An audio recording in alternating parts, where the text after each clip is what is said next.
Sida layre nga kisong adedi muka nga khatsing kajanabako ase handak ising chawbadagi ising kangtharakpagi phaba ngani sidana layre koi kari ngano di khangde ka maming di khangdre ado siga ngasep layre ngasep si marum di changmadi mali se ngasep kharaga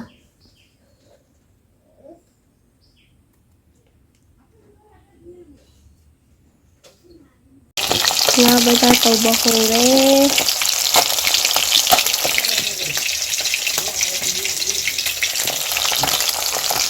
sidana nga kisong do jaye bako